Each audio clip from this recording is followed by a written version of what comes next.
right, what is going on, guys? This is Victor with the Chasing Waypoints podcast, episode number 26. That's right, 25 down, 26 now. And we are going to have some fun today. So we've got a very special guest this time around. Worked with him for many years, and I remember seeing these stickers plastered all over Baja and thinking, I want one of those. And well, all I had to do was ask, and next thing I know, I was part of the organization. So lots and lots of fun, lots and lots of memories, but we're bringing him on the show this time around. We're going to be talking a little bit about making some road books, talking about an event, and then a little bit more. So, without getting started, kind of set the stage for this one. Get rid of this party here. All right, so let's set the stage for this, and I think this is kind of give it an idea of who we're going to be talking to here before I actually introduce him. So imagine you're at work, someone you know is out riding, and you get an alert on your phone, and it's a spot tracker, and there's an emergency, something going down, and now all of a sudden from your 9 to 5, you're scrambling, trying to figure it out. You're reaching out to your other people in the organization, trying to figure out what's going on, and you just don't know. And it's something pretty serious. You don't know what it is. It's a million miles away. It's a bunch of thoughts. You don't know what it is because you don't normally get those kind of alerts in a regular day-to-day basis. So then you start to think, uh-oh, this could be bad. But the reason for that alert, and I say this in a good way, and obviously he's here to talk about it, which is pretty awesome, is none other than Scotty Bloom from Baja Rally. So he has been doing this, 9 years now? 9 years? We're on our 9th year. That's crazy. So 9 years of Baja Rally going on, and obviously it's 10, and it's just picking up more speed. And so that was a very interesting thing, and it to us, and then obviously the whole organization, because that was pretty dicey, right? That was out San Vicente, you said, is the... Yeah, it was in the Big Canyon, the San Vicente wash, way up, like 6, 7, 8 miles up, and about 5K past where trucks and vehicles can go. Okay. Well, tell me, what were you doing back there? Well, Pancho Alonso from Diaz Pro was, from the start, the original, Mexican side of the Baja Rally. We began our scouting for the 2017 rally on January 4th. And so we got an early start. As soon as the new year hit, we went out for a scout with a cowboy from San Vicente who had a bunch of ranches that are closed traditionally. And so this rancher got on a bike with us. Pancho's bike broke, and he went back to the truck and the highway. He let us go scouting. And so what we're trying to do early is, can we make this canyon happen? Can we go through these ranches? Let's talk to the owner. Let's take him out on a ride. So the cowboy owner took us down an extreme canyon. He'd been there for 30 years and ridden it a bunch of times on a horse. So he never took a bike down this canyon. It was super Erzberg. We came into the canyon from up above and got into some boulders. The problem that I had wasn't that I didn't have water. It wasn't that I didn't eat. It wasn't that I was out of shape. It was that I had mineral deficiencies. No electrolytes, none of those fizzy tablets. And as soon as I started to peter out and get tired and get pooped, the cowboy asked me, hey, do you have any minerals and stuff? And I said, no, like in my bags. So at the end of the day, it was a near-death experience. Because of being mineral deficient, potassium, magnesium, calcium, sodium, the main ones, your body won't absorb the water that you're drinking, and you can't pee. And Patrick Attardo, who has been with us from the start, Patrick needs a mention here. He's suffering from brain cancer, and he's recovering. He's going through a hard time. It's almost a year. He taught me that if you can't go pee and you feel like you need to go pee, you're starting into dehydration. And so I kind of knew, and I remembered that it's like, oh, I'm dehydrated. long story short is that I told the cowboy I can't ride my bike. He began to ride it for me, and I would leapfrog. I'd walk and lay in the shade. And it was January, late afternoon. It gets dark very early. And in the canyon, I got to a point where I had to push the help button. Not the SOS, but the help button that you and Phil and a handful of other Baja Rally insiders all received the same message, including Poncho, who received the message in town. We use the sat phone, the spot, by the way, thank you for mentioning that people should put their spot tracker on their body and not on their bike. And so I think we don't care where the bike is. That's picking up steam. But we used the sat phone to tell Poncho what was going on. Poncho could see where we were and said, I know where you were. And so long story short, I wanted to stay there and all night and just rest. They wouldn't let me. Poncho came in with 2 sueros. Suero is electrolyte. He had 2 bottles of electrolyte. He tossed them to me. I drank one of them and stood up like magic. I was good as new. And so I was able to walk 5 kilometers down the canyon. It was dark.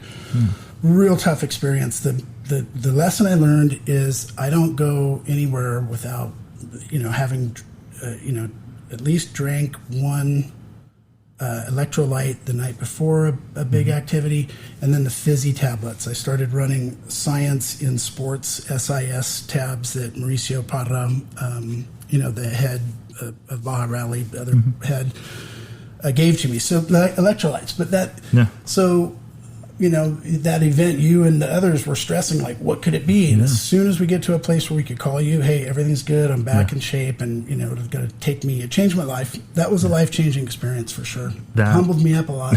That phone call after, that everything was good, and it was because, the spot tracker basic, but it did its job. You were able to reach out, and then to us, it's like, okay, we know nothing else, so we need to act like this is literally life or death, and that's could have very well been.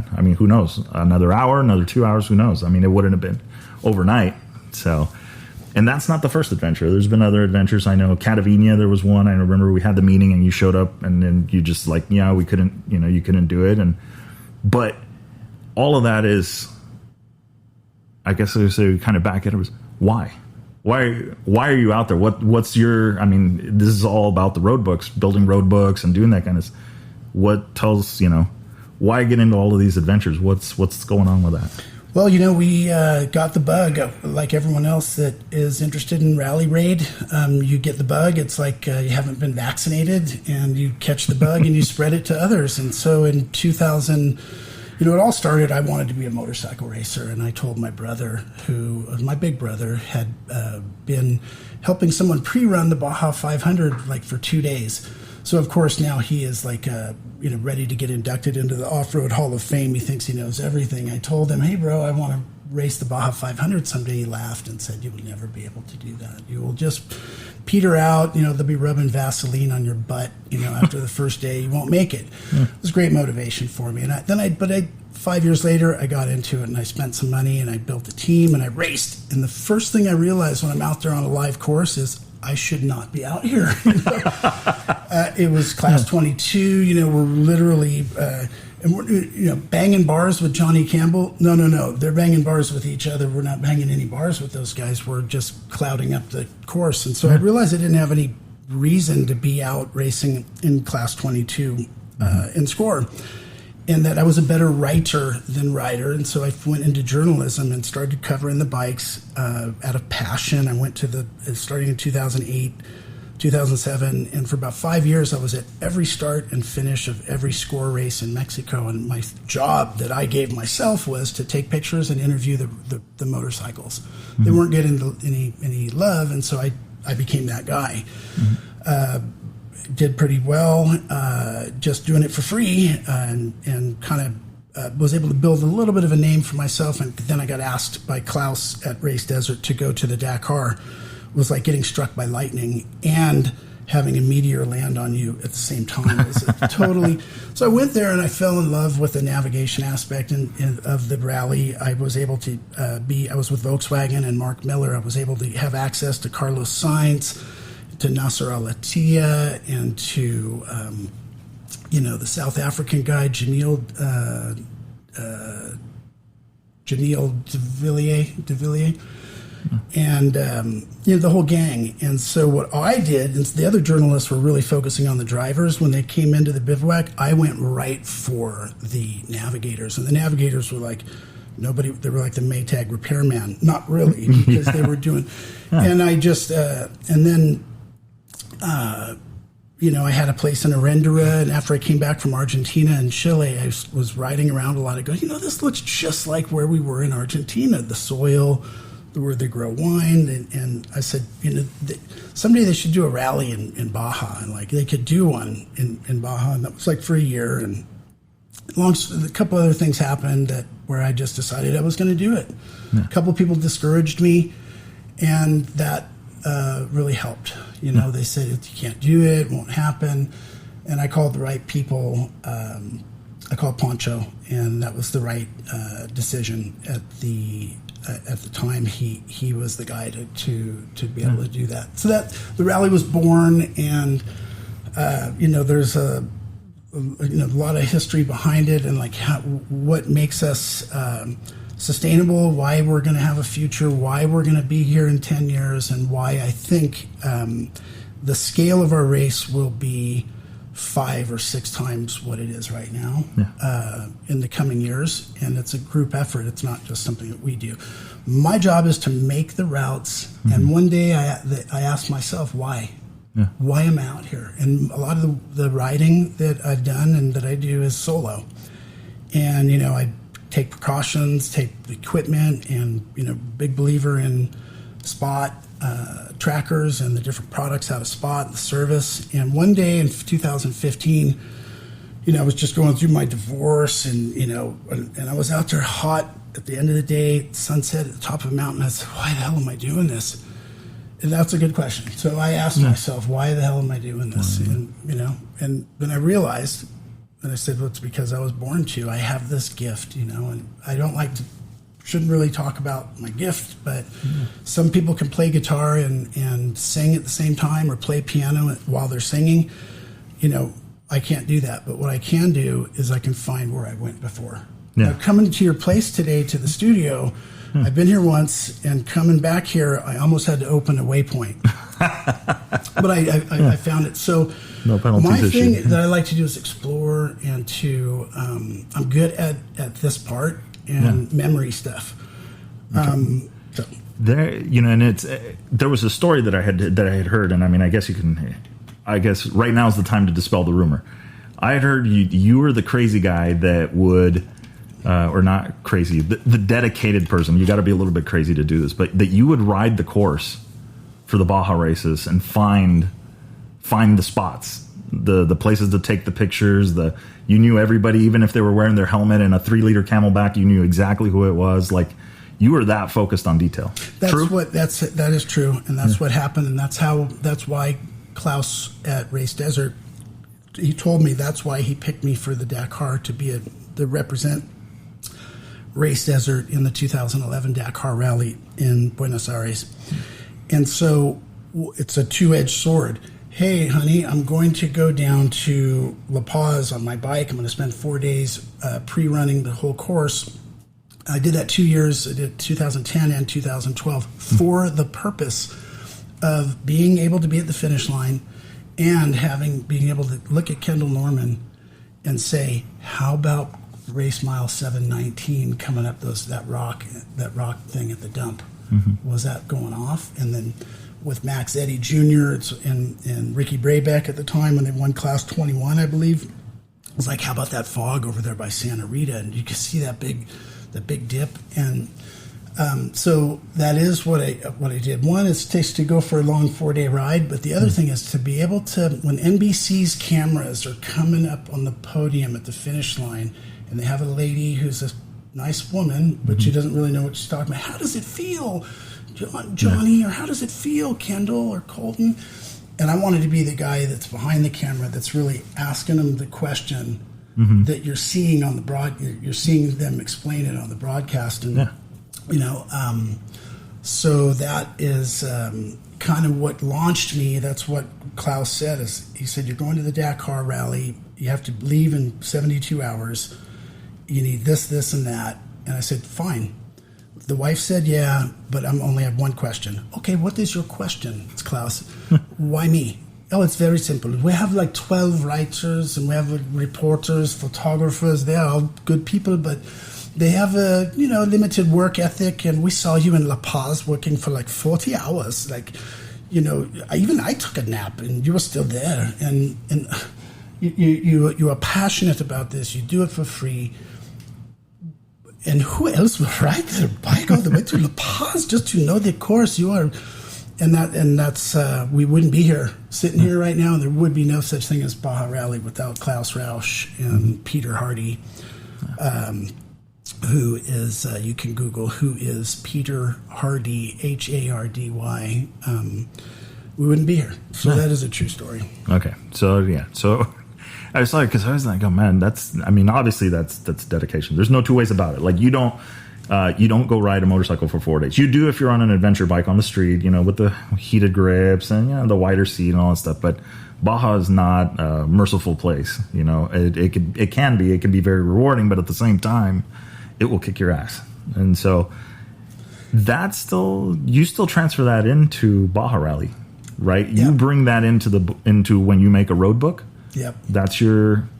Tell us a little bit about how you go about this, making a road book. Obviously you rode to be able to get the inside scoop on places in the course.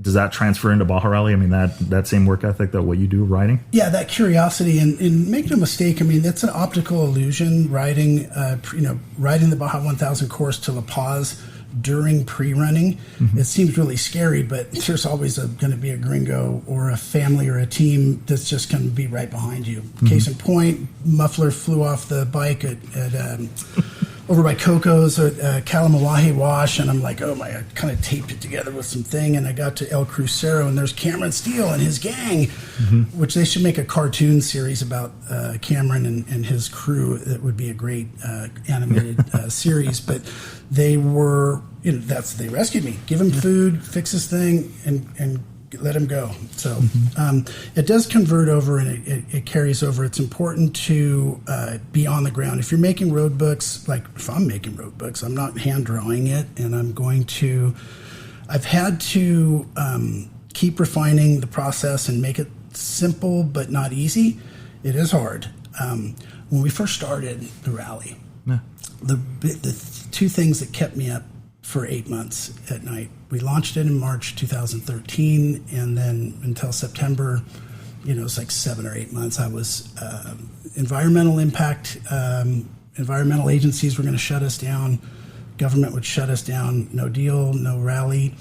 And the other thing was that if the road books weren't accurate, being a newbie and a new entrant and trying to introduce the sport into Baja, and having the critical rally theorists, apply the CRT thing, and that if the road books weren't perfect. So I had to learn that, yes, Rally Navigator, you don't need to audit Rally Navigator's mileage lining up or the kilometers lining up. Mm-hmm. After 9 years, I can tell you it's going to line up. If your track that you're putting into Rally Navigator, which is what I recommend someone do, and instead of hand drawing a route, mm-hmm. like you mentioned in one of your earlier podcasts, there's a little margin of error between what you see on a satellite map and what a Garmin GPX file is going to output. There's a couple meters out mm-hmm. there, and then you kind of mentioned that something in Portugal. So the making the rally and the road books is the first thing I do. I have a 5-step process. The first thing I do is imagine it. And I basically, I'm going to start in the Santa Maria and San Quintin, and I want to finish in Bay of LA, for example. Mm-hmm. So it's big picture stuff. I just imagine what I already know: canyons, mountains, coastal valleys, no-go zones, possible zones, minimize the highway. Kind of imagine what I want to do so that return entrants in Baja Rally will say, thankfully he didn't do the same course again. We mm-hmm. never do that. And we're trying everything we can to never have to repeat a course and to ever share with Score or Nora mm-hmm. or Record.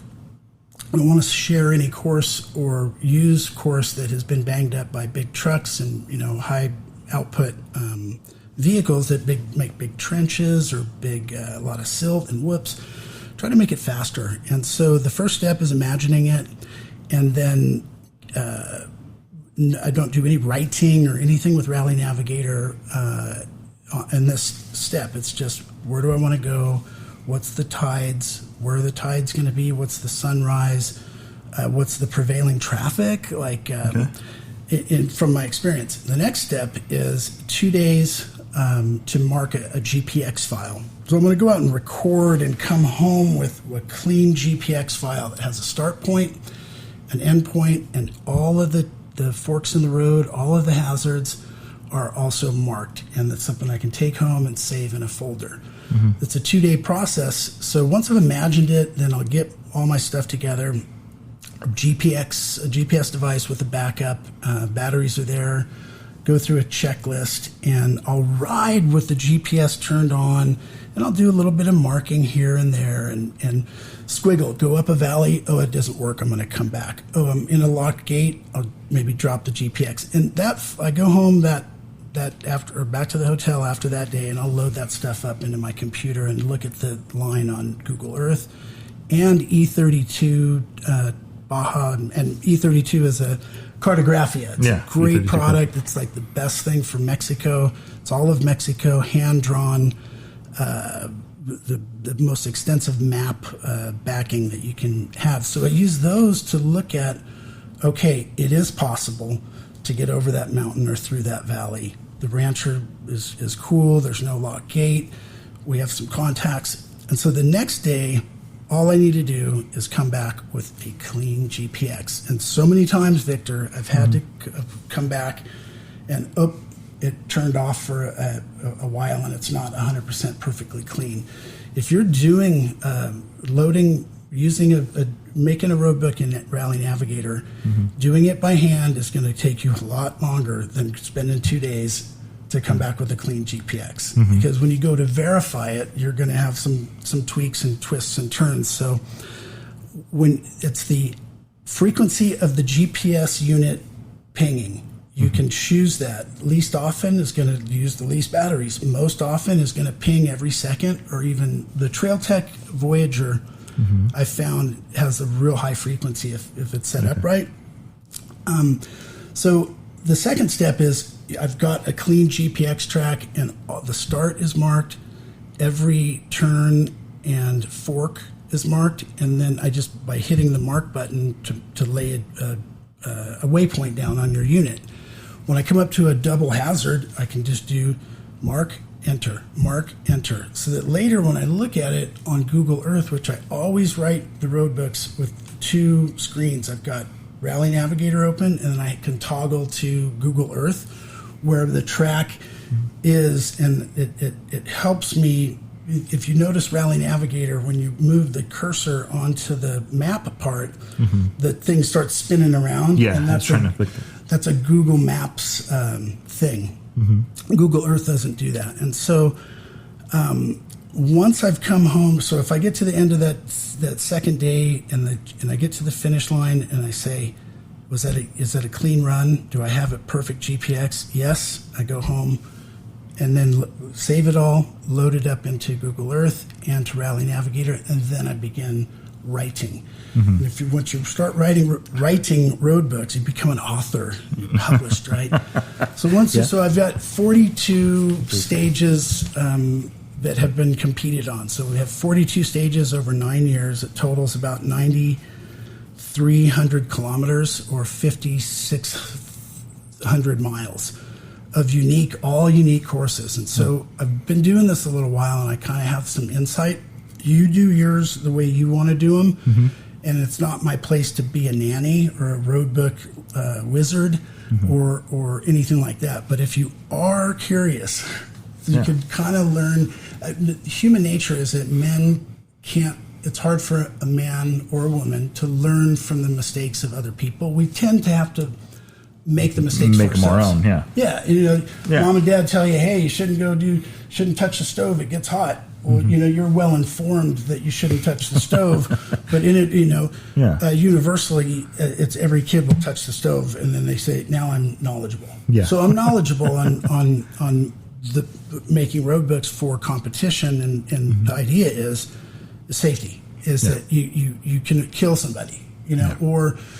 So the reason that if you were to say, "Hey, I drew a road book from in the Grand Canyon or up in South Dakota, and I want you to go verify it," well, that's going to cost. That's going to cost, because I've done that before, where it's like I'm just cursing in my helmet at the person. It's like, why did you send me out here? This isn't. You need to have gone out and done it yourself to make sure that it's passable, that it's not a no-go zone and stuff like that. So that was step 2, is to create the GPX. Step 3 is to write the first draft of the road book. And there's some little tips in there that, but if you're having 300 notes on a 300-kilometer stage, Baja Rally, it tends to have a note on average once every kilometer. That's a lot of notes. So you have a 300-kilometer stage, like 200 and something miles. It is... and there's 300 notes. That's exhausting mentally. And so the physiology of rally is that you're riding a dirt bike on off-road. That's exertion. But the tuning your eyes to 300 meters, 100 meters to 18 inches and back and forth is exhausting. And so that is what peters people out. So what I do with that is that, so I've written the road book, and then on some of the waypoints, it's like, fuck, what is that thing? Is that a dip or is that a fork? Google Earth isn't showing me because this image is from 2014. Yeah. And Rally Navigator image, it's not showing it everything. And so I will write in the left box, what is? And in the work. So that'll happen 10% of the time. If there's 100 notes, then 10 of them are going to be, what is this thing? So that on my first pre-run, step 4 is to print the road book from Rally Navigator, download and print it. I do that on legal size. The reason for that is to cut down on taping and gluing and taping. So letter size, you're going to be gluing and taping a few more. When you output Rally Navigator onto a legal size paper, you get 10 notes are going to appear. And so if you have a 400 note road book, it's 40 pages. And so guys that have been doing this a while know that you can barely fit 40 pages, if you're good, into a road book reader when they're all taped together. So on the first pre-run, now I've written the road book, it's not complete. There's a few things that are like, I have no idea what this is. And then, but I flag it with an exclamation point or just something that clues me into it. I print the thing.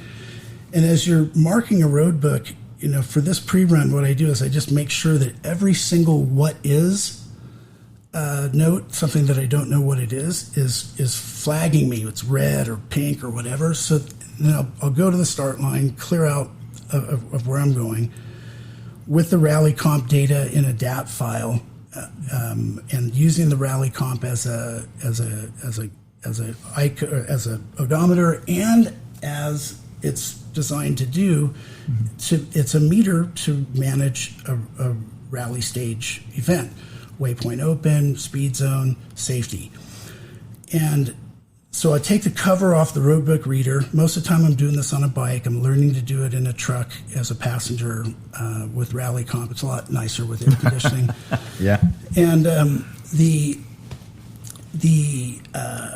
cover is off the roadbook, and I keep Sharpies in a little saddle bag or a giant loop zigzag bag on the handlebars. And what I do is when I get to the what is, it's like, okay, it's a fork in the road with a little bump and a tree, and I can just kind of hand draw that. I'll come to another note that's like, oh, this doesn't even need to be there. And I just take my pen while I'm riding. I just kind of pull the clutch in and just kind of knock that note out. Yeah. At the end of that day, I unreload that paper road book at the hotel. It's always at a hotel, and basically turn on the computer, open the stage in Rally Navigator, and I'll go through one by one. Here's that what is, and I'll change it and just correct it. It takes an hour, not that long. And then I'll print that again and go out the next day. So I print that out, tape it up, put it in my roadbook reader, go back to the start line and run it again, see if I can get it perfect.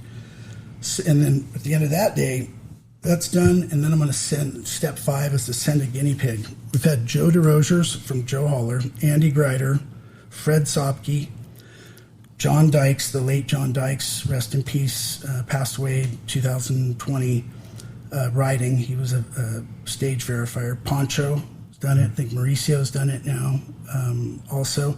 So we put and Hing Young. Hing is the least experienced. So you could put the most experienced rally person to be your guinea pig, which I love doing it because and I'll observe the guinea pig. So we're done. This is step 5. This is the end. I follow the guinea pig and I kind of watch what they do, and I'll let them make the mistake, let them blow by the turn. The fast guys that are, it's very humbling, this sport, because you have to fail. You're gonna get lost, and so if you're testing a stage or you're making a stage, people do get lost, and it's what happens next that gets really interesting, and that's part of the fascination of the sport.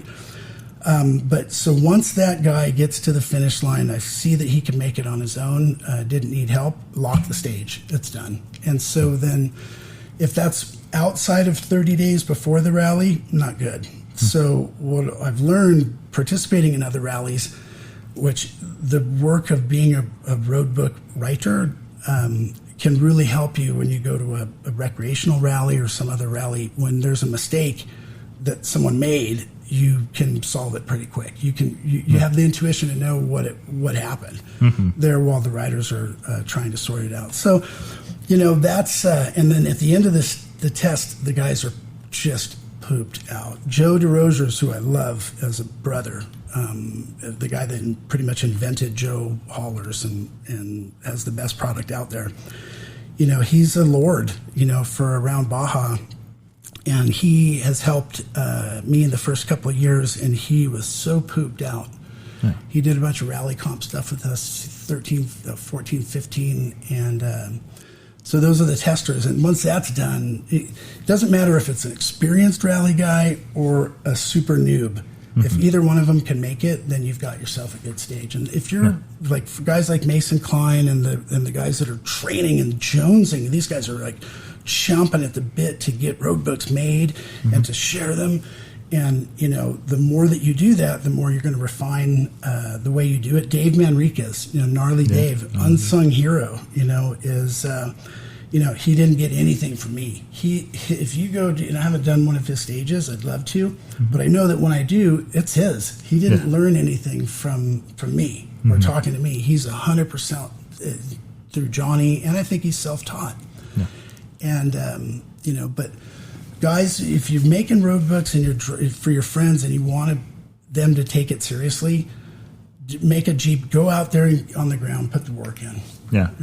Otherwise it's going to be, there's no shortcuts in this sport.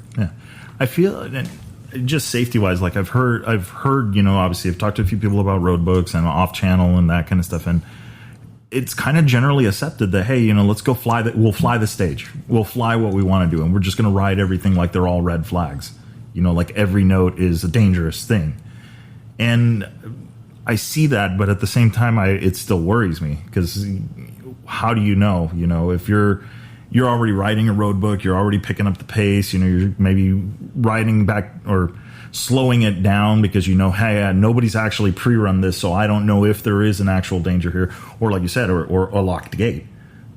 You try and look for them in Google Earth, but you never know. I've heard a few stories about Inland Empire where wires and stuff and new fences are going up and trails are being moved and stuff like that. So that's obviously is the best practice is go ride the thing before you make a road book. I mean, well, Victor from Chasing Waypoints and Scotty, the best example we can give is Dave Manriquez. Gnarly Dave he's our best example of this.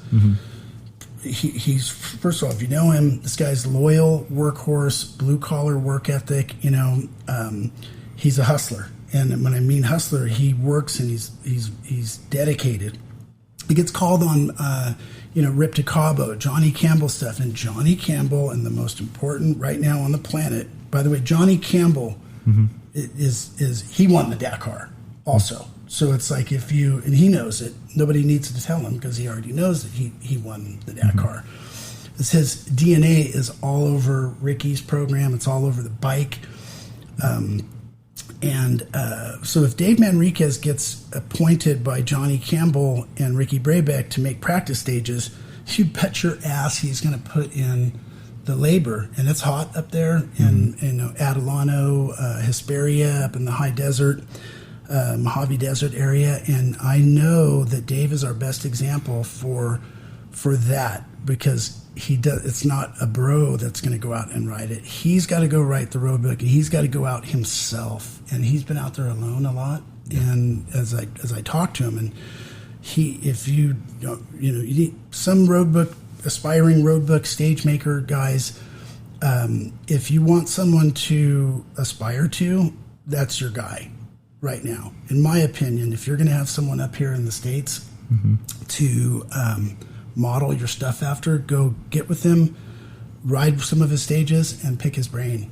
And I bet you he'll help. Yeah, I agree with that. I mean, he's been the biggest part of that, and what you're saying that I take away from that is in talking to him, nobody gets into Johnny Campbell's program, and yes, people do, but not just anybody, and he is part of that program, and then and like exactly like you said, called on to do a road book for who's it? Ricky Brabeck is who again? He won the Dakar, right, and then backed it up with a second place. So then it's like, you're doing something right. And I've talked to him, and I know that sometimes he doesn't feel like that he's very humble about what he's doing, and you have to kind of remind him, like, dude, you're writing road books for these guys.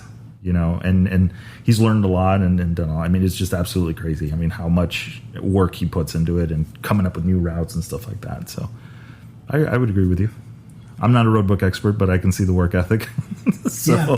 Well, the fastest way to become one is go ride with Dave and pick it up from him. Also, Quinn Cody made a bunch of, and I've got to say thanks to Quinn for being part of, he was super close to just acing the first Baja Rally, blew a motor 9 miles from the finish. Oh. And he's trained so many people. He really is the guy that picked Ricky. He's the guy that basically tapped Ricky Brabeck, and that's out there. That's not a secret.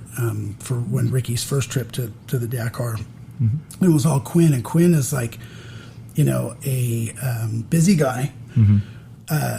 Worth his salt. He's legit, and he has written a bunch of all kinds of stuff I'm sure in Europe also. I mean, the 790, your bike, is basically Quinn's bike. I mean, basically correct. Quinn has his DNA all over that bike, just like Johnny has his DNA all over the XR650R. The road book. The thing is, it's such a niche thing right now. Yeah. There are 100 to 200 hardcore rally participants in the United States. Maybe I'm under, maybe there's 400, maybe 1 to 200 participants, and there's like 7 road book writers, or 10. I'm probably missing it. Mike Shirley would know from Rally Navigator. Yeah, true. Yeah, he's the one that's got the subscriptions. He knows everybody that logs in, creates logins. So I would think, I don't know. With as many, obviously, I mean, I see the listeners and the views or the listens that we're getting and all that, and I can see that it's growing, and I can see that there's more people doing it. But to me, it's like, what more can we be doing, to help get more people writing road books? Because it's not just the guy that wants to go out and ride them. But if you're interested, you mentioned it earlier, if you're interested in actually racing, there's times that knowing how to build a road book will save your ass, because what this note is wrong or whatever. And I've seen it happen at other rallies where, the note was wrong. Yeah, but what did the box say? Because if I'm not mistaken, the box is going to be correct. This could say, left turn. The arrow is clearly pointing to the right, but this over here is, so that's the human error part of it. Yep. So. And instead of going off on a tangent with the personal story, let's go and look at bigger picture stuff. Okay, so let's say you're at a rally. There's 40 or 50 racers, and there's a metric for intelligence quotient, the ability to gather and new information and to gather skills, right? So it's your IQ. So smart people. We know some people that are high IQ, 140, 150, 160. But their EQ, the emotional quotient, is like the new thing. It's kind of like the new IQ. It's how will you handle when shit goes south? When you're feeling great, you're in the lead, and then all of a sudden you're dead lost, and then are you going to have a meltdown? Or you're okay. Million examples. Your paper roadbook scroll, the actual paper rips, in the middle of the stage while you're in the top 3. How are you going to correct yourself? And do you lose? Do you lose it? Do you basically have a meltdown by yourself out there? And so the best rally racers, and we can study who's the perfect, what's the body type, and what's the emotional intelligence type, what's the IQ type. Having a super high IQ does not guarantee that you have a high EQ and that you can keep your shit together. Really super smart people socially can't maintain. They're not. You don't want to be around them. And so every rally stage the road book itself is gonna have its worst note. And it's going to be an incorrect note where it's basically the arrow in the tulip is kind of curving to the left, but over in the right-hand box it says AD or keep right. And so when you get there and you stop and you're like, which is it? If you have any IQ at all, you're going to use deduction to figure out, okay, it's going to be this way. And you can also look on the ground. I've seen it where, and I don't know how I stack up on EQ or IQ, but I've noticed other people that they lose their shit. And it's like, I don't know if we can say that on the show. No, it's marked explicit. So okay, we're good. So cap heading is wrong. And, you're the 10th guy to go through. Just look at the ground. Get down on the ground like a native and touch it and just look for the tracks, know. And so, and also using the force or just keep going and maintain. But every single road book is going to have a bad note or the worst note, the least accurate. And then in every stage, every single person is going to get misplaced.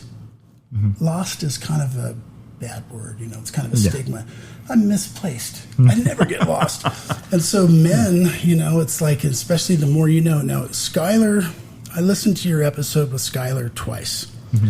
And Skylar did really well at Sonora. He had help from Scott Bright. He admits it.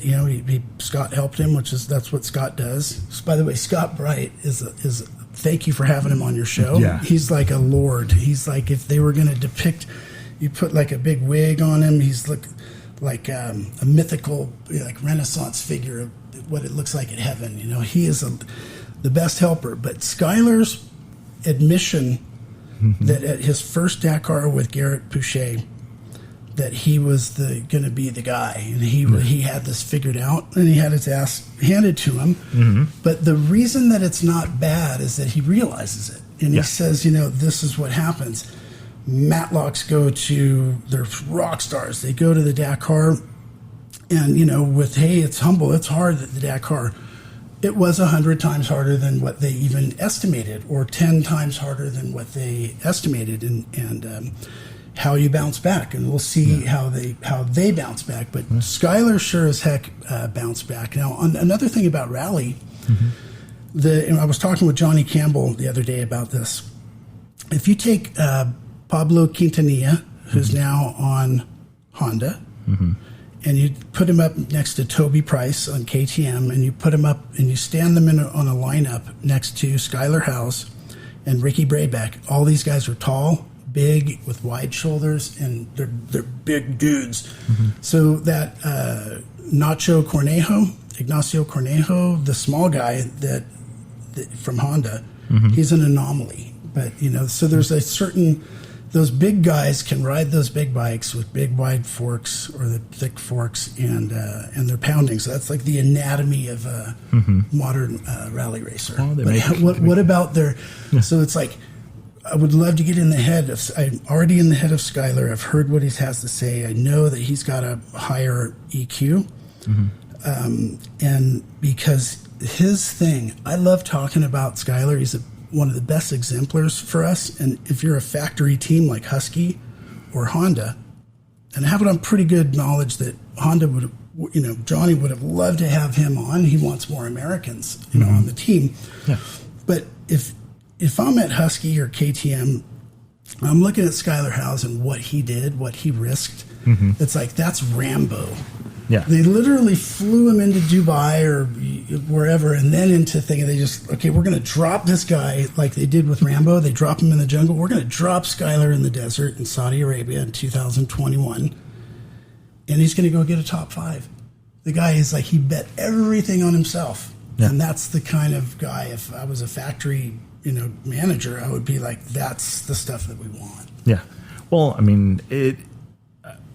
just looking at it big picture, right? And just across the board on all sports and all stuff, right? You have egos and you have people that are just, I went to the gym 50 hours this week and I'm in the best shape of my life. And okay, so give me my contract. And that's it. Because it's like asking for a raise because you show up on time. It's like, it's that. But then you have, it's like now, and in Skyler's case, it's like looking at it and you're going like, okay, this kid was literally going to go back to the States after this rally and not have anything. That dedicated. If he's going to be the guy pushing the bike across the finish line. There's no question. Like, you're not even going to ask that question. Like, you're just going to assume that's going to happen. Just having that much dedication and that much fight to get into it. So it's almost like, to the factory teams, it's kind of like, what took you guys so long? Because he's been doing this for, it was his 4th year this year. He had 3 years when I talked to him, so 4 coming up. I think he should have been on. He was with Garrett. Garrett took him there, and then you had he was on the BAS Dakar program as well. That was 2 years of that, I believe. No, they were with the Czech guys. Okay. So that's right. And in your podcast with him as a respondent, he went through that guy was a good guy, everything good, but it wasn't the same as Bass. No, it wasn't. Which is, it kind of has KTM DNA, on sprinkled in on their team. And so, imagine if Skyler came back with a DNF or an injury or something like that. That's tragic. That would be a tragedy, because what would happen is then what, and who's going to throw more money at him? But he's toeing the line, and of course Ricky, and watching him go through Ricky Brabeck's growing pains. I was advised to get out of moto journalism when I started the rally, and for the most part I did. But every Dakar I still write a little bit of commentary, and so I've watched Ricky, and privately with myself, I'm just like, oh, that's going to hurt. That's going to take some time. And he's growing through this, and, he looks like a fish out of water, and I can hardly wait to see what he becomes. And like, you watch that documentary that Monster Energy put out right before the last Dakar, you get to see how he's changed and how he's matured. And this is why an athlete like Ricky Brabeck, pretty much elite athlete, if you look at his training, anyone that's on, elite Dakar, or you look at just a guy like Santiago Lazo, Santi Lazo, smoking cigarettes, out of shape, got glasses, kind of old guy. We all get the same thing from the rally part. It's really you're not competing against yourself. You're not competing against in the top pros, but it's a great test. Let's talk about why rally. And this is I was someone whispered in my ear, and they said, you can do it. Tell them that you can do it. So you're on the fence about rally, and you're kind of, I don't know. I got to get training, and I want to be well trained. I want to go in super prepared. That's a clue that it's not right. That you're conversely, if you're like, I'll throw myself into this thing, and what's worse that can happen? They can't eat me. Like they can't. Like they're not going to throw me in jail. They can't eat me if I'm not successful. So you can do this. It's like the documentary that Monster put out about Ricky's climb to success. It was a good show, but in a major way, it missed the mark. And what it did is the impression that I'm left with after watching that is they paint the picture that it's insurmountable, that Dakar is insurmountable, which is partly true. But just that getting into rally is, for North Americans, it's foreign. It's like the first time you went to Mars. You can't imagine it until you go. And so what I would say to anybody that's watched that or anybody that's thinking about rally is, I know, because I've trained close to 50 people to do roadbook navigation and prep for racing, is you can do this. It's just take the leap. $700 or $800, less than $1,000 to get your bike in shape. What's the worst that can happen? Is your wife going to leave you, or she already did? Okay, nothing bad can happen, right? Yeah. So, well, and the pace. I mean, and we've talked a little bit about it with different guests on the show, but it's like the pace is different. It's not it really isn't the factory team. Like the factory team, especially with the way road books are done nowadays,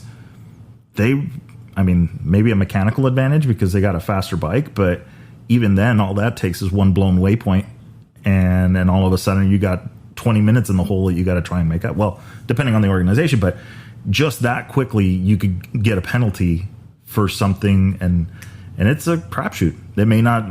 Maybe it was a mistake in the road book, and you get lucky and it gets credited, or you're going to eat it. But it doesn't matter. The rules apply to everybody, and I still, even then, like 4 years at Baja Rally, 5 years at Baja Rally, and going to the event and seeing, the majority of the guys are adventure guys anyway, right? Yeah. That's the general feel I get, is, a lot of those guys, like you said, stopping to take smoke breaks, was it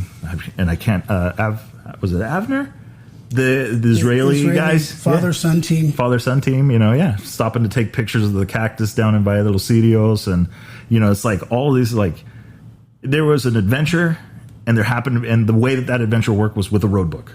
They were handed a road book and they were going to go do their own self-guided tour around Baja, which incidentally is not the easiest to do because you don't pick any of the score routes or do any of that kind of stuff, right? You were always in the boonies and away and avoiding all of that stuff. So by design to make it, I know score. I was a journalist and registered with score and understood the tracking. I knew all the key players, and I was there and I've raced in Record, in Code, in Cossack, in La Nora. I worked for Nora, before we came up with the rally idea, and so I kind of know what they're doing.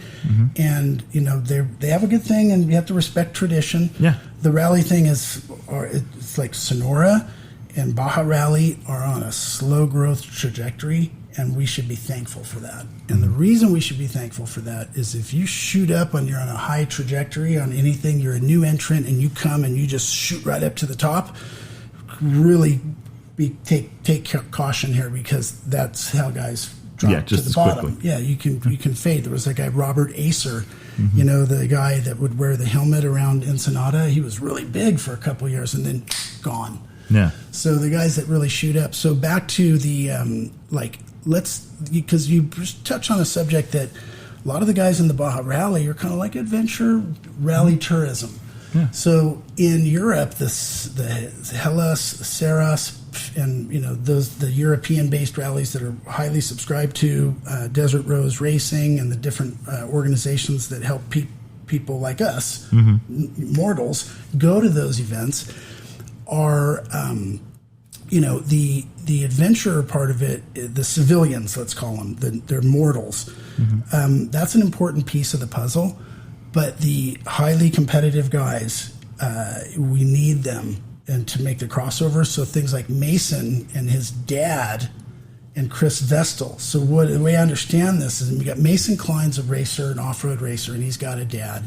and a brother, and they kind of go racing, and then they get hooked up with Chris Vestal some way or another through a KTM Adventure Rally, and they talk about rally, and the dad says, yeah, and they kind of points Mason's shoulders and just kind of points him, go walk towards that, and then they figure it out.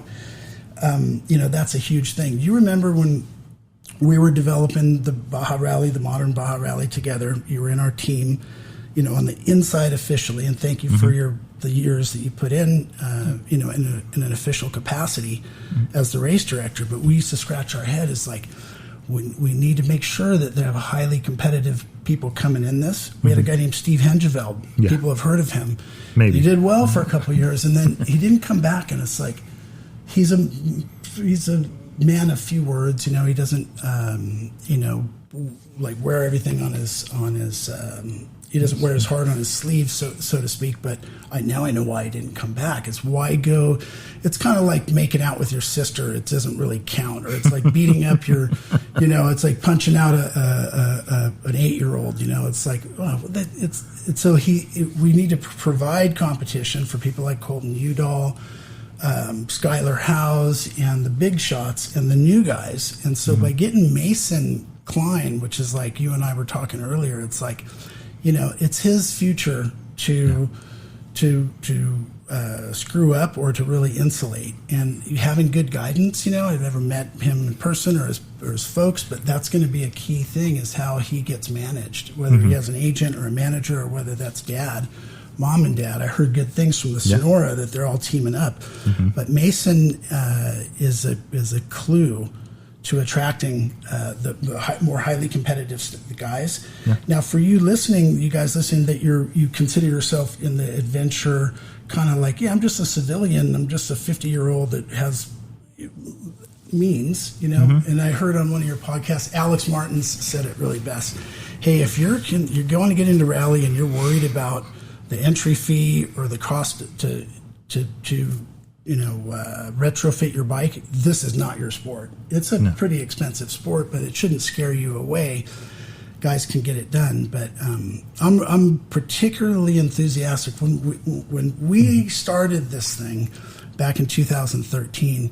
It was Caselli. So we launched in March of 2013. In January of 2013, Caselli had just debuted at the Dakar, won a couple of stages, almost 3, and he was like the biggest surprise ever. And he didn't know what to do with the roadbook. Mark Coma, there's a video out there, and like Caselli has no idea what he's doing, and he succeeded so much. And it's hard to say, but it's been enough time.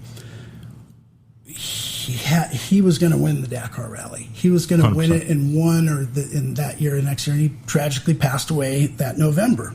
And so before he even got back to his second Dakar, that accident happened, and he passed away. For our whole sport in North America, anybody who's a participant enthusiast, that set us back. And I wrote, back then that it will be 5 years at least before an American gets competitive, and it tuned up to be about that time when Ricky was, onto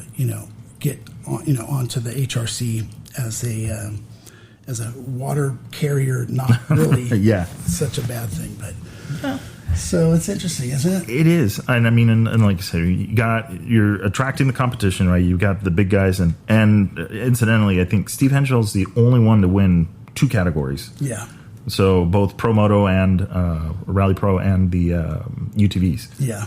So and I remember that one too. There was some thing because both times was overall. So when he did it on the bike, he beat the UTVs, and then when he did it in the UTV, the bike guys were questioning it because I think there was a workaround for the UTVs. There was a wash in there, and I think it ended up meeting 5 meters difference in the road book. It was almost negligible. Not even half a kilometer difference in the length of, because of the workaround. Yeah. So a lot of people went with that technicality, but technically on the time, it was still, even if he would have had to have run that section twice, he still would have been on top. Yeah. So and, this is still, we're talking about small numbers here. Yeah. I hear Best in the Desert, you have 100 to 200 UTV trailering their UTVs out there. And, our rallies, here in North America are legitimate competition rallies, Sonora Rally, Baja Rally.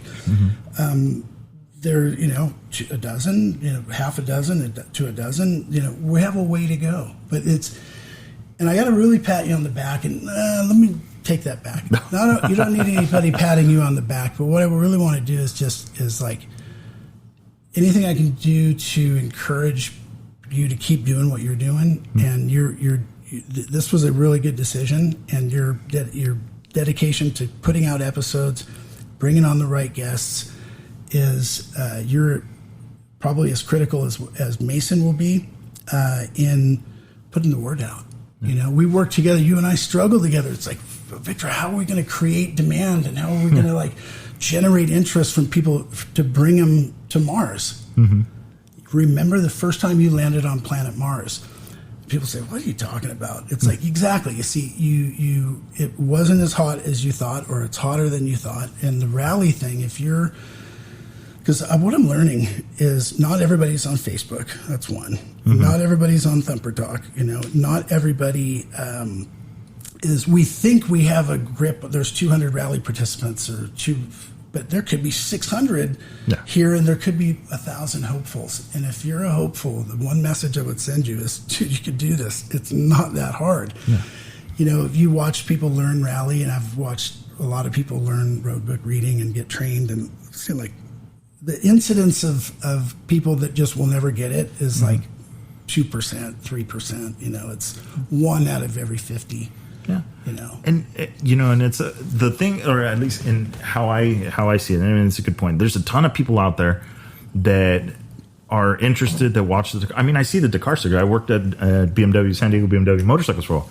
I saw how many Dakar stickers are on those bikes, and very rarely did somebody have that sticker on the bike that did not actually know what the Dakar was. So there's a lot of people that know it, and just maybe don't realize that, hey, this is actually something that I could get into. I have the dirt bike at home, and all it takes is a phone call to RMS Rally Moto Shop, and now you've got your handlebar kit, and you wire it up, and that's it. And it's the same dirt bike that you've been riding out at Glamis or at anywhere, or in Baja, and now you're in. And then the only missing piece is the training, which you did. There was something, and I wanted to ask you about this. So, as far as training goes, you've trained already 50 or so? Close to 50. Between 40 and 50. You introduced something that I thought is just kind of like the way to do training. And that's a class in Baja Rally during the Baja Rally. So let's talk a little bit about that, because this is, for those playing the home game, this is how you get into rally. Well, the best example for this one, by the way, we developed a school that we launched, and it was a trip. That incident you talked about where the spot tracker went off, I had the mineral deficiency thing, near-death experience. It was that night or that morning that the rally school got launched. We have a rally school that has Quinn Cody, Jimmy Lewis, Mike Shirley, Dave Peckham. It has everyone's DNA on it. Anything that I went to and that I pulled out of, I put all the best aspects of everything that I had trained and everything I'd seen and done and learned, put it all into one stack. Now, at post-COVID, and then we have this other example. I forget the guy's name. He's from Santa Cruz. Older guy, construction guy, 2016 Baja Rally, signed up and lied on the entry form. Do you have roadbook training experience? And it's either yes or no. And if you lie, he said yes, but the fact was it was no. Yeah. And so that basically voids his entry. Just before, and it was either 2015 or 16, it was Eric Kudla and Romina from Coast to Coast, Patrick Reyes' wife. So we had like a jury, and they put him in a room, and they said, you lied on your application. Why should we let you continue? We're going to throw you out of here. You're going to lose your money. You're going to go home. You lied on the app. Why? And the jury, I wasn't involved, they said, we will let you try, and we're going to let you participate. 0 roadbook experience. And the guy, the first day was a learning curve, but he shredded. Forget the guy's name. I wish he would come back. A Santa Cruz guy. And he ended up doing, he was a score guy, but he ended up doing terrific. So to your point, now for Baja Rally School, there's a Baja Rally School page website. You log in and register for it. It's just 15 hours of reading and online interactive stuff, some quizzes. You do the rally comp quiz, you read the rule book, you force you to get onto Rally Navigator. But day one of your thing, a day before the rally, we'll have a 60 to 90 minute seminar with a PowerPoint presentation. It just in the first page says you can do this. It's not that hard. So the first day of the rally, you learn as you do. So we have a friend, Mauricio, put us in contact together. So our better half at Baja Rally, he's never rode a motorcycle. He'd never been in racing, and he had zero experience in autosports and motorsports. And now we took him on a single track ride, to Catavina that we were invited on. I was invited on. I brought him. I said, he's a beginner. He's kind of novato. He's like kind of a new intermediate. And they said, it's going to be hard. And I said, there's no other way this guy's going to learn to do it. And we're going to throw him into it. That's why I will... There's a joke, I've said it a couple times, when you tell me, like, oh yeah, just go up that way, or just why didn't you take that, I forgot, I think it was up to Mike's, and you said, oh, why don't you just take the backwash up through Mellings? And I go, no, I'm not trusting what you, because I know you know the routes. I mean, you're an accomplished rider, obviously, all the miles and everything you've rode, so I know better than when you say, oh, it's easy. I know it's sometimes not as easy as we see, but definitely a lot of fun. So you got Mauricio onto the single track ride. Yeah, we got on Bill Nichols' Malcolm Smith Trail, and I let him go in front of me, and then he was gone. I couldn't catch him. And so the reason I bring him up, so we have this event called Baja Rally, and it's a Mexican event, and 80% of the money that we spend stays in Baja. So we pull entry fees and some sponsor money, very little, but some support, and of all of that revenue, 80% of it gets spent in Mexico. And it's a social and cultural difference. We're a Mexican organization led by a Mexican guy, Mauricio, the general director. And so where I was going with this is that's an example of how a rally aspirant, so you're thinking about, God, I've watched that car, it looks so cool. I've seen roadbooks, but I'm intimidated by learning French. Let me tell you, I don't know French, and I never am going to learn French. It's a hard one, to learn. But you're not speaking French or learning French. It's just a couple of letters. Weed, O-U-E-D, or whatever it is, and those acronyms. It's I could tell you until I'm blue in the face. It's easier than you think, and we all as rally kind of participants and, somewhat influencers, we really need to send the message that, dude, this isn't rocket science at all. And on the other hand, it is the next best thing to sliced bread. And if you're racing and score, I'm biased against Baja 1000 because I've done it and I've done rally. And so I'm biased against it because it's not suited for bikes. It's like, hey, you want to do, and I can appreciate how some of these guys, I got to do it's on my bucket list to do the Baja 1000. Yeah. Get it off your list. Mike Sky Ranch, get it. It's on your list. Check it off. Go to the next place because there's better places. Yeah. On score, it's like, okay, so you're going to spend 20 grand on a bike, do the pre-running, build all your team up, get everything going so that you can outrun trophy trucks before dark. And have, before you get mowed over by a trophy truck and you're hammering through the whoops. You and I have talked about this ad nauseum with each other. So, again, it's easier than you think. You can do it. Yeah. So the school part, to wrap it up. So if you're a first timer, you sign up right now. Part of your sign up is you get a registration to our Baja Rally School webpage. You log in, give yourself a password, and then you can read 15 hours or do 15 hours of exercises and stuff. That right there, just with that reading and that study, that self-study, you're ready to start.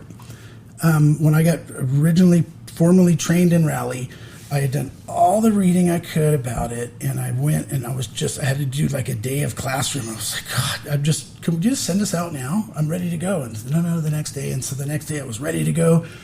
what I was ready to go do was ready to go make mistakes and ready to go solve them. Yeah. Safety. People that are concerned about oh man, Mexico's dangerous. I'm not sure if this Baja Rally guys, if they have their stuff together with the safety. You are an insider. You're biased. You know how the quality of safety is at SCORE, at NORA, at Sonora, and at Baja Rally, and it's a big deal. It is safe. And our record really indicates that. We have enough. Hardware, software, rally comp, which we didn't mention Mike. This isn't really an infomercial, but it's like we wouldn't be here if it wasn't for Mike Johnson. For sure. We can think of a lot of stuff, a lot of reasons why we wouldn't be here, but Mike Johnson's mission, his cause is selfless. It's not about money. It's the same as yours. So what you've done is you've whether it's by consciously or not, you've adopted the same cause that Mike has, that Chris Vestal has, that Alex Martins has. And it's basically pitching in to help grow the sport. Yeah. So you do that. You're doing that right now. You've been doing that with Chasing Waypoints. Your work at Baja Rally was that. Mike's doing that by participating in rallies, supporting Lyndon, doing the stuff with Lyndon Poskett, and building a rally comp. It's not to make money. It's the opposite has happened. Mike Graves, it's like whether he knows it now or not, or it will be the case that next year and the following year, the work that they've done. So the Kota Rally, these guys put together, he was on your show, he put together the permits in the U.S., which a guy told me one time, it'll never happen. And I love it when that happens. It's like, really? Never is like the N-word. Never to me is the N-word. You can't say the N-word. You can't say never. It's because it's going to happen. It's the red cape to the bull. Okay, well, that's all right. Well, that's your belief. Let me do it now. Those are the challenges, And so I'm optimistic about the future, and I want to tell you a little bit about. If you're signed up for Baja Rally already, we have a number of Canadians, I think 24, coming with Lawrence Hacking, who was on your show, which was great. If you're new and you're coming, I can set your expectation level. You're going to love it. You're going to, on the last day, you're going to be pissed that it's the last day. If you have been with us before in Baja Rally, you know that, and this gets weird because if you've been with us in the last 4 years, you know that we keep getting better. And if you were only there in the first 2 years, we're like, they were young, they were kind of working out, they're kind of getting their organization put together. Things have changed a lot, thanks to guys like you and everybody else that's pitching in to take stuff off of this guy's thing. It's not Scotty's Rally. Okay, that's number one. It's not Scotty's Rally. There's a whole organization of people that are making this thing happen. But to set your expectation, we have all new stages. Every stage is unique. And we found some stuff that cuts out a piece of track that we've had to use that's about 30 miles long, that we found the way around it. And I got excited about it. Mauricio and I and Danny Zaragoza, a big key part of our team, from shout out to Dirtbag Garage, a Toyota Tundra and 4Runner group here in San Diego. The three of us went out and found our way around. We looked hard and we did our process. Okay? Yeah. We did our scouting process and found a way around. And then Poncho Alonso and Oscar Hale Jr., I was just kind of separately with those guys, and they also found it. And they were super excited about it. I found it too. And like, okay, it's really exciting. That one piece. And so the Bay of LA marathon stage, it's like this. If you've been to Baja Rally first time or the last time that we've had it, you know it's good. And there's something that what we have to hang our hat on is those stages. And I didn't do them by myself. And the thing is, it seems like I did, but behind the scenes, there's more. There's the guy that got the permit. There's the environmental impact study. There's just speaking the right tone to the landowners and to the land stewards to make it happen. And so I don't want to take any credit for what we're doing. I'm a piece of the puzzle, and it's fun, being, if there's 100 guys in a rally, there's only one, and there's 100 participants, and then one guy that made the thing. Mm-hmm. One inspiration that was, Jimmy Lewis and Scott Whitney. They have this thing where they're masochists, and like Jimmy Lewis does it with his King of the Motos. I was there with him a week before it went off. I followed his development of the King of the Motos, and he's sadistic. He's sadistic, and the thing is he's not going to hide any bones about it. That's kind of what they like to do, is make it hard, make it challenging. And if they hear that you're cursing them, Scott Whitney, same thing, Diabolical Rally, the Grand Rally, Cortez Rally, Sonora Rally, he likes to make it tricky navigation and tough. And, it's not my thing, to do that, but these guys were like, yeah, I'm going to make it tricky and tough. And so it's everyone else and then them. So meaning that it's being the guy that designs the course. Everybody, maybe people want to do it. Don't, if you aspire to, let me tell you, it's a lot of stuff that is going to hurt. You're going to have to sacrifice a lot of other stuff, but making it tricky and hard and, it's never been my thing, to make it super tricky. So something about the roadbooks, when we first started, they had to be perfect. And the critical rally theorists were going to come down and were going to just wreck us if the roadbooks aren't accurate, man, it was unsafe. And so we made it super literal. And over time, I got to a place where actually that's bad. What it is it's too literal. It's too literal. And so we wanted to bring in some ambiguity.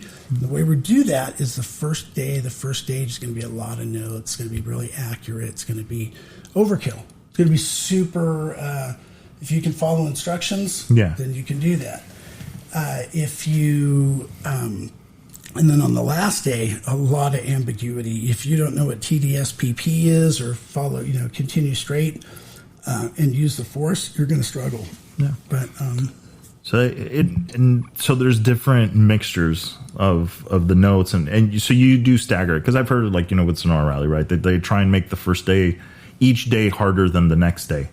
And it sounds like you've adapted the same thing, but in a different ways. The quality or the quantity of notes that they see is, so it's either you go from a step by step to every other step kind of direction by the end of the rally.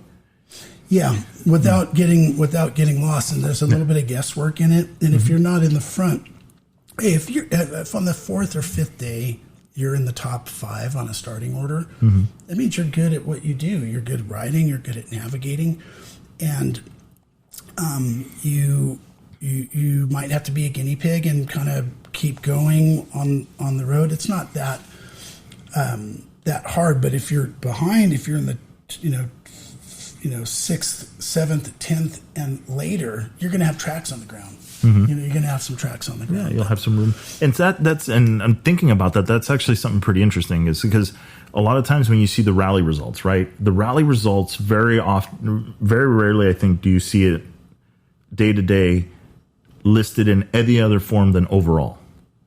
And then at that point, your classification is kind of almost like null and void, because at that point it's how well you're navigating, it's your overall time.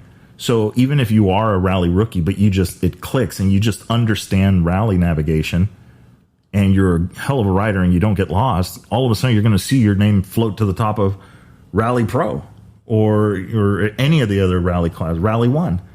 And it has nothing to do with the classification, that tag that you gave yourself, that ability, the thoughts of your ability.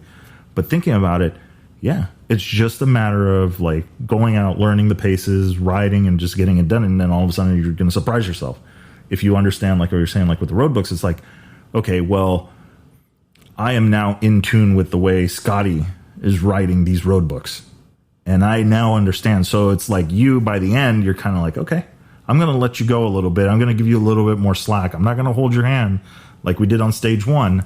We're going to grow it. You've grown now. So, off you go. And to see that, and to see people, I always go back, and we were talking about this, and I told you, and to me, it was very important about when it was said. The way that I realized, to me, was like there's something completely different about how Scotty's doing things here. And that's that when Steve Henchfeld, I told you, when Steve Henchfeld comes in, who I've said he knows every bush, knows rocks, he's got names for them, comes in and says, I've never been down that road. I've never seen this, the terrain. And then it extends from there to other people, because this, when people come, how was the stage? How did it go? And all this stuff. And not one of them has come back and said, that stage sucked. If it did, it was because it had other problems, but it had nothing to do with the stage itself. They were impressed by the terrain, the scenery, everything that they got to see. And it just, I mean, Baja Little Studios, that's the only permitted organization to run, allowed to run in that area? Well, no, actually, Nora and Eliseo Garcia, who's a good friend and, has been a bit of a mentor, Nora's in compliance in there. And, Baja Rally was the first to do an impact study that was registered and endorsed and stamped by the federal government in Mexico. Valle de los Cirios, for those that know Baja, is El Rosario south all the way to Guerrero Negro. It's a nationally protected zone. It's where all the cactus, where Catavina, Dr. Seuss, all that stuff. It's a huge zone. And that I'm super excited to tell you, hey, we put in 5 years.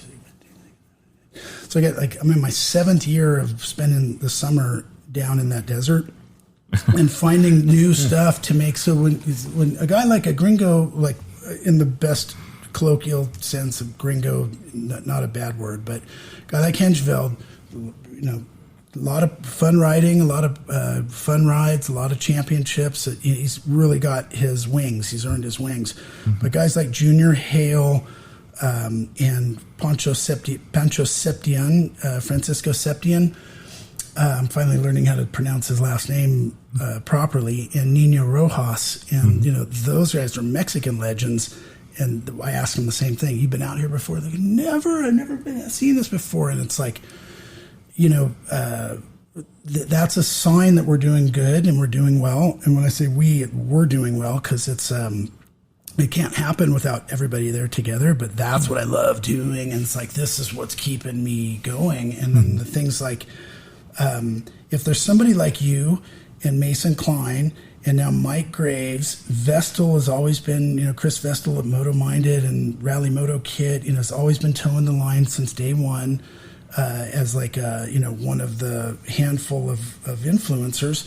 You guys are towing the line, and it keeps me going. If it was going the other direction, guys like you were falling off, and Chris Vestal is going to quit doing his thing, go back to like a 9-to-5er. Alex Martin loses the bug and the passion. It's going to be like, then I'm going to have to re-ask myself, okay, why am I really doing this? Because it ain't for the money. And I want to encourage, Darren Skilton and Sonora Rally. Baja Rally has just a little bit more years of experience in this part of it, is that we're on a slow growth trajectory, especially with COVID. I know their numbers. I know our numbers. I know what Nora's going through. I know what Score's gone through. I study and pay really close attention. For us, for the rallies in North America, the two that we have right now, the future is bright. And it's not because good luck or whatever. It's because we're building it slowly. And the foundation.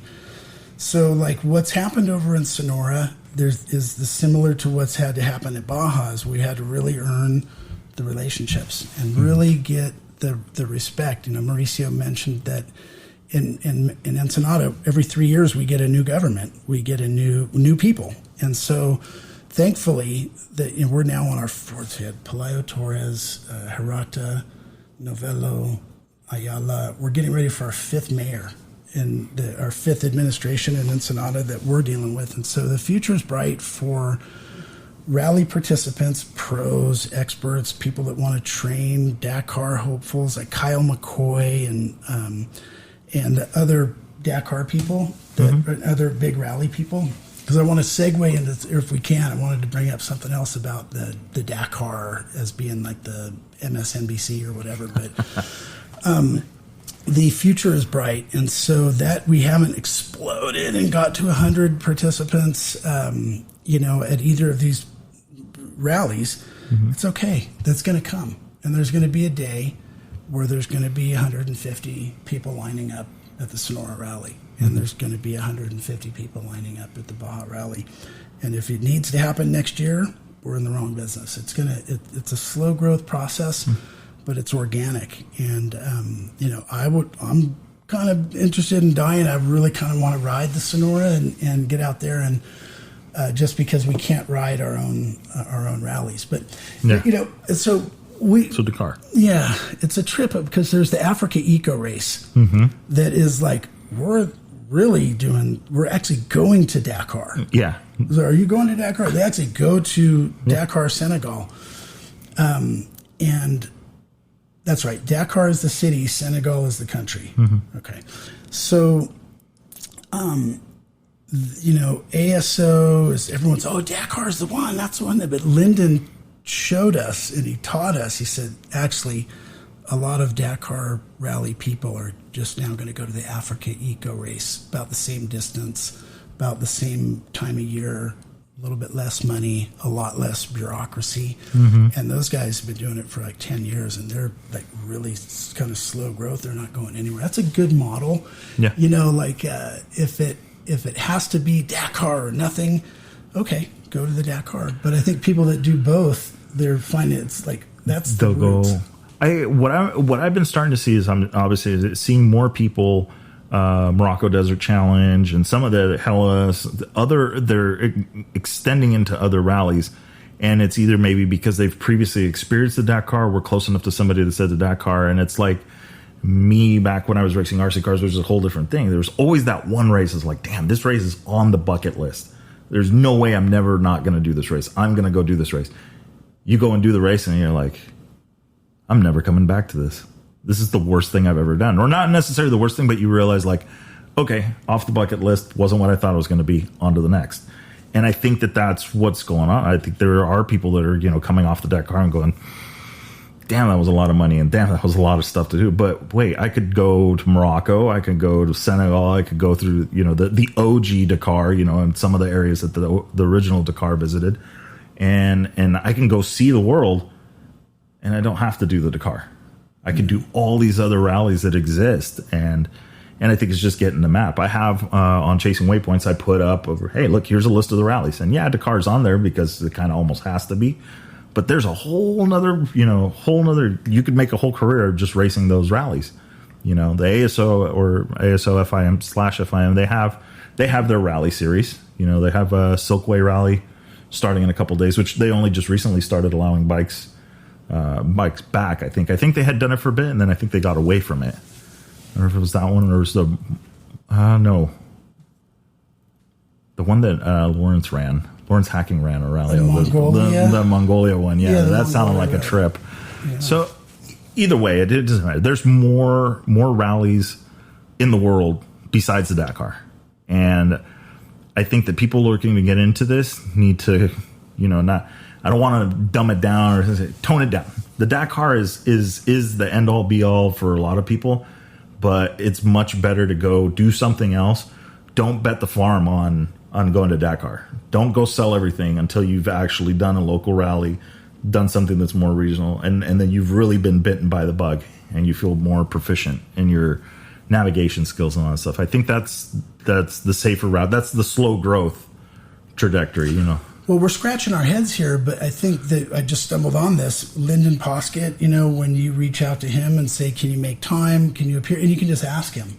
Hey, and Lyndon Poskett, is an influencer guy with the video channel and the Races to Places and Adventure Spec. And, before I met him, I thought, it's just a typical guy. He's going to be full of himself. And when you watch the videos, it's like, when I meet this guy,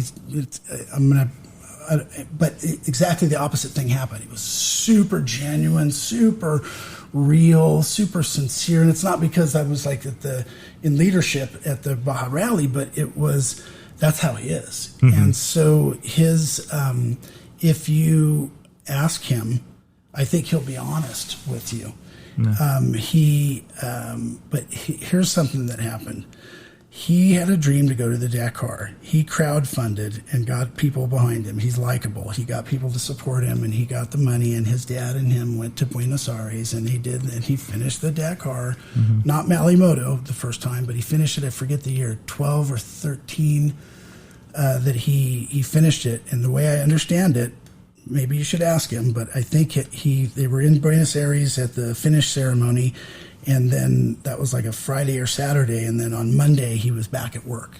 And so after you climb Mount Everest for a month, or you take a year off to go climb Everest, and then you come hike down Everest, and you get back to your office in your cubicle, and you're going to lose your shit. You're going to have a nervous breakdown. Yeah, everything just catches up. And so I, as a listener, would be really curious to have you ask him about that. Is really what did happen, and see if you can get him to open up about it, because that's the way I understood how he launched Races to Places. He got back to his office at BAE, British Aerospace, whatever it is. He was an aerospace engineer.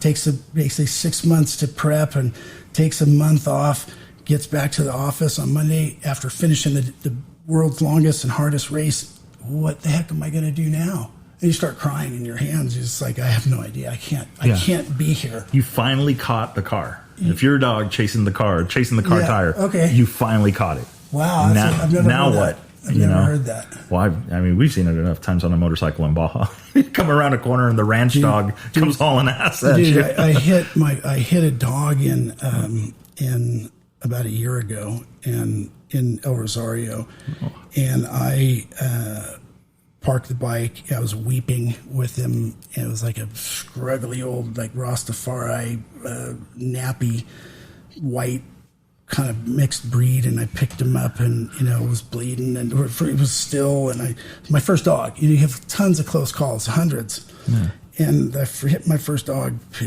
Like parked the bike. I picked him up, and I took him back to his house. And I was crying, and I took him back and knocked on the shack, and like these women came out. They're like, "What the heck?" And I put Fluffy down on the ground. I just said, "I'm so sorry about what this happened. I hit the dog." And they're like, "Oh, it's okay." And they put some water. And is there a vet around here? No, there's no vets anywhere around. Dog's gonna probably die. And he's lying there and shaking, and scared, and the other dogs are freaking. And I was doing worse than the dog. Yeah. And just Fluffy, and I was kind of like crying to the daughter and telling her, I can't tell you how super sorry I am this happened. And Fluffy just jumps right up and just like, good as new. And just like goes and runs over to the shade to play with the other dogs. Had a little blood. He kind of cut his mouth a little bit. And the next day I went and rode back over there to say hi and check on him. And here he was barking at me again. But that does happen. You hit the dog. But so with Lyndon's case, so he finishes the Dakar. If you go climb Mount Everest, and then you try to go back to your regular life, see, it's kind of like if you win the Baja 1000. Mouse McCoy said it, or it was a guest, and it was a respondent in Dust to Glory 1. And I forget the guy's name, but he's like, "Dude, you're out here, you're almost dying like 100 times. And then you go home and you miss a sales job. It's like, that ain't no big deal. Everything bounces off. You find out what matters." Yeah. It changes the perspective of everything else. It doesn't, because I mean, I could see that you're holding that. I mean, for me in that particular case, you hold something in such high regard and this challenge, and it's your obsession for so long, and then it's not like that overnight. It's done. Like the first time you landed on Mars. And it wasn't exactly what you thought it would be. The dirt wasn't as red as they made it out to be. Well, man, we've covered some good stuff today. We talked a little bit about the history. We wanted to talk about the roadbook process and, how we do it. It's not the best thing for everybody else. But it's a different process. You're the first, I think, on the show that really has talked about, okay, don't fly it.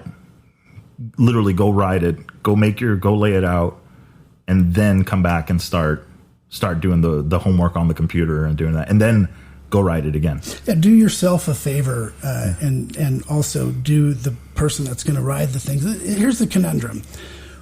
Back when I got trained, and it was hard for me to get trained, but I did get trained, and I came home and I thought, well, there's Rally Navigator, but it takes two to tango.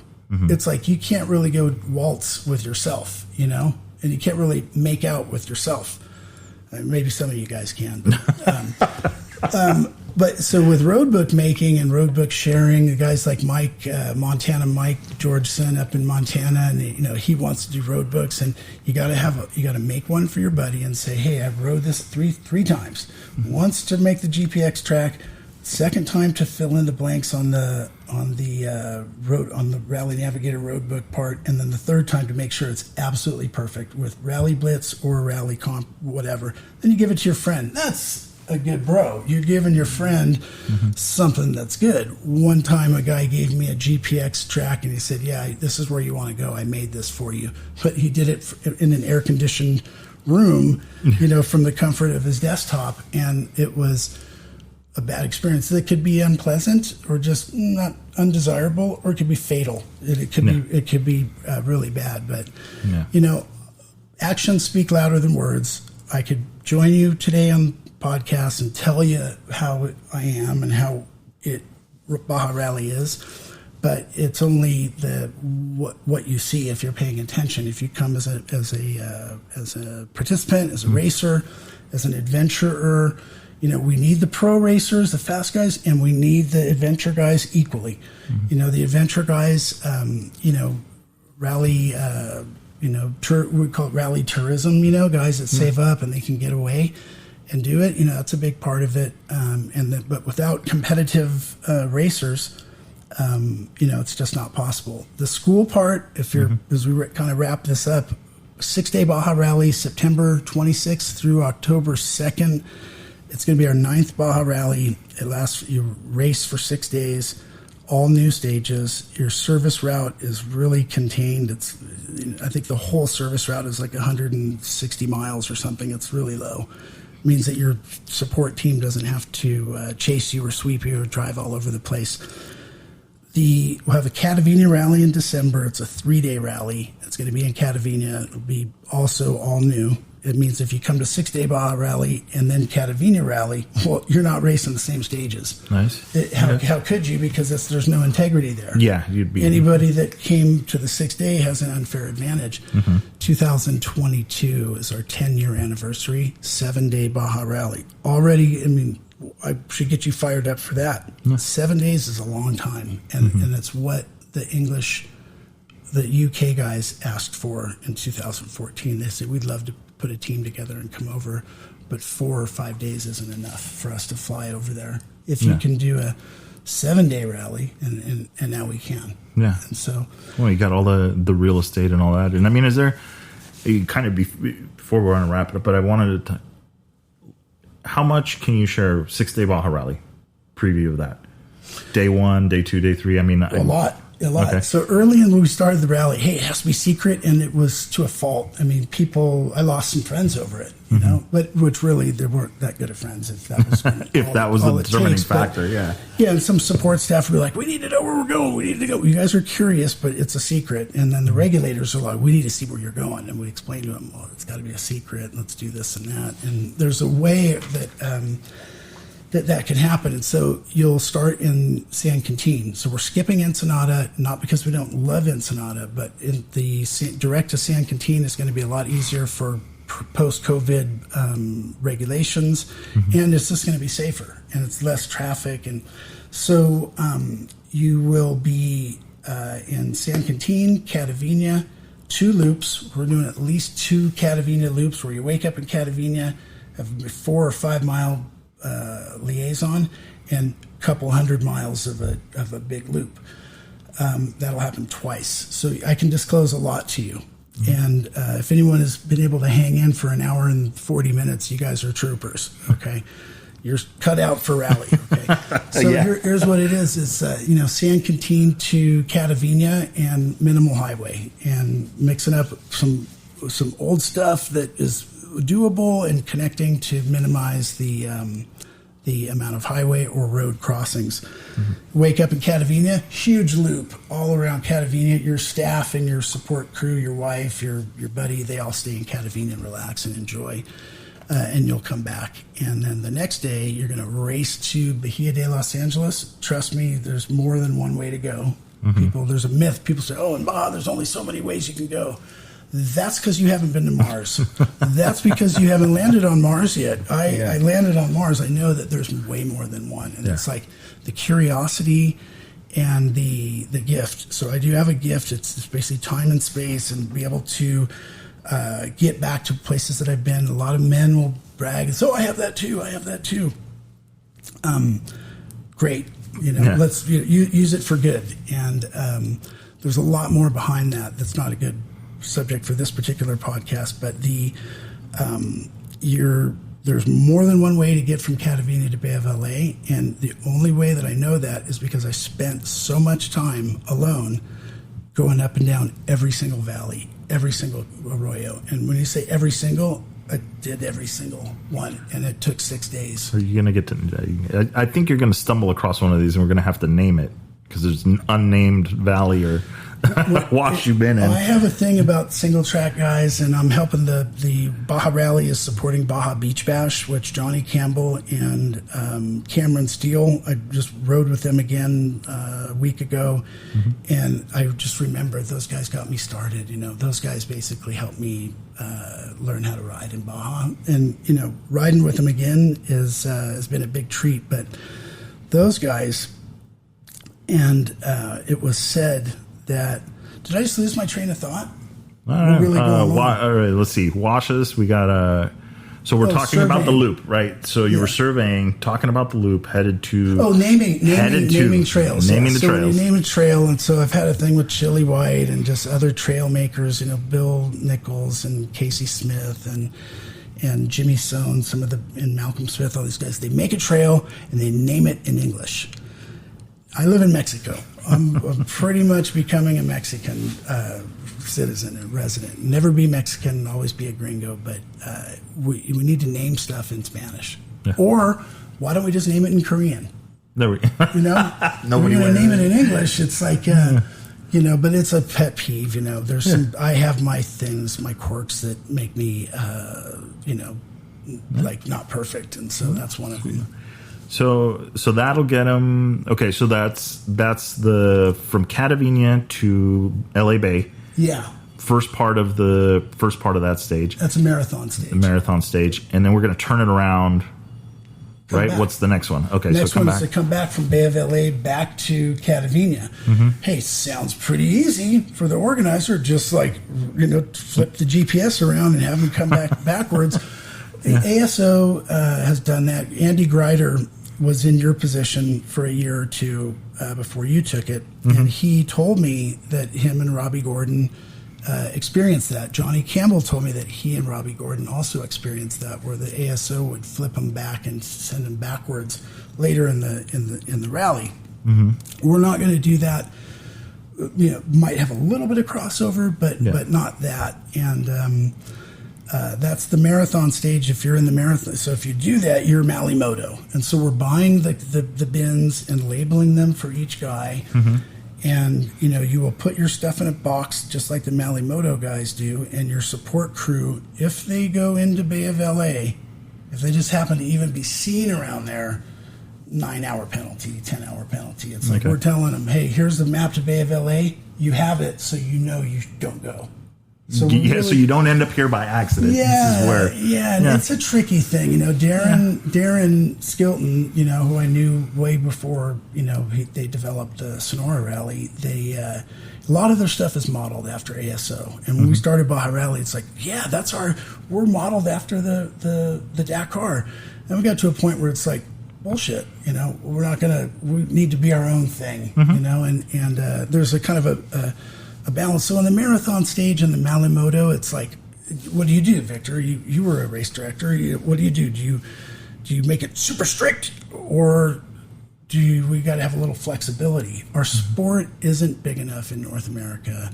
In Mexico, it's not big enough and strong enough to be an asshole or to be really strict. And if the more strict you are, then if you're huge like the Dakar, you can be as big of an asshole as you want to be. And I say that, sorry, ASO guys, you can be as You can be as uptight or as strict and as stringent as you want to be because you got all the numbers are there. Yeah. With us, we had to really find some balance. And it's learning. And anybody that's put your hands on Baja Rally, I just want to say thank you. To you, I look you in the eye, it almost brings a tear to my eye that you just for lifting a finger for our thing, paying attention to the other people around and to me over a long period of time, you'll see that we're in it for everybody. We're in it for the bigger cause. And part of that is like not being super strict. And there's a little bit of give and take and forgiveness. And so my life has changed because of Baja Rally. I'm not going to go to my grave without having this be probably one of the biggest things of my life. And I've learned humility and compassion and patience, and really able to look in the mirror and to basically just be a better human. And like for rally, and so if you go race and score and be and ride around, I bet the Baja 1000 is super fun. You spent 2 weeks down there. I did the Baja 1000. I did all 3 races in pro, and people said, oh, that was fun. It was everything but fun. It was stressful, scary, and it was like a lot of fighting. It was like it was stress, and it was hard. But rallies, as you witnessed, and like, we're going to pop your cherry and get you through one of these guys. One of these things. Well, no, you really have, because out of it is about the camaraderie. It's about the humanness. It's about us laughing at ourselves. It's about not taking yourself too seriously. Yeah. Are you familiar with the movie Best in Show? It sounds. Not, yeah, it's a satire about dog shows, and it makes fun of the people that participate in it. And it's like it's a caricature of a niche group, like fly fishermen or off-road motorcycle racers. But the score thing, it's competition, just like bikini contests and wet t-shirt contests. Competition can bring out the worst in people. But the rally thing is, it's magical. And I'm sitting here as a stakeholder with other people involved, and I'm looking at Sonora Rally, and I look at Baja Rally, and it's like the same.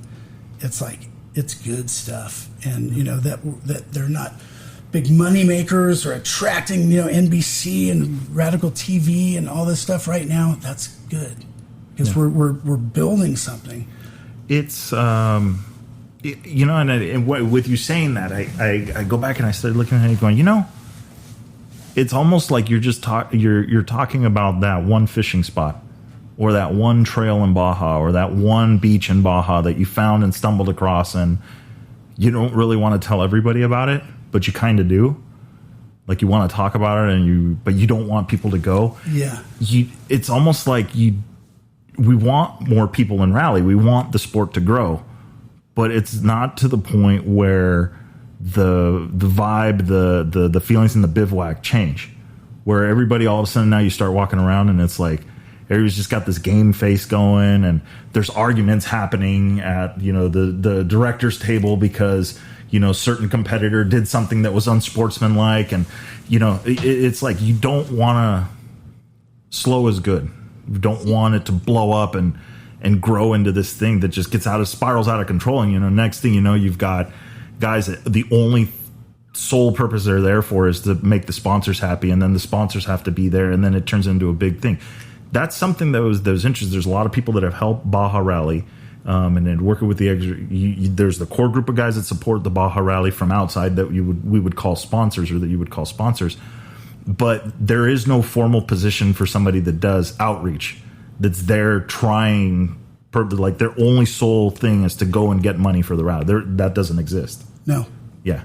And is there thoughts behind it? I mean, how do you see that? It's not for me, because I'm biased. See, so like I tried to sell sponsorships, and if I'm telling you, oh man, it's the most bitchin' thing in the world. Planet Mars is so awesome. Just wait till you land on Planet Mars, and then you can, because you haven't been. Yeah. And so there was and there has been, but I have to look at it like this: is it financially a good decision? I'm an economist by trade. And the question is, hey, if you throw $40,000 at Baja Rally, is that going to give you a return on investment? Quick story, Robert Rosenberg, the guy from Bike Bandit, Vase Motorsports, called me a day after we announced the first Baja Rally. He wrote to me and he called me, Scotty, I want to sponsor Baja Rally. Wow, dude, it's a brand new thing. You sure? And I know him. I knew him a little bit, and he said, "Yeah, I do. I want to throw X. How much is it for a sponsorship? It's X, and it's a decent number." And he said, "Okay, cool. Here's what I want to see. I want to have my Easy Up, and I want 1,000 people to see my logo at your event." I said, "Whoa! Don't do it. You shouldn't do it, because that I can't have 1,000. You won't have 1,000 people seeing your logo at this event. If that's your expectation, you'll be disappointed, and you should keep your money." And he said, "Whoa, dude, thank you for telling me. Here, I'm going to send you the money anyways." Yeah. And it was super, yeah. And thank you, Robert.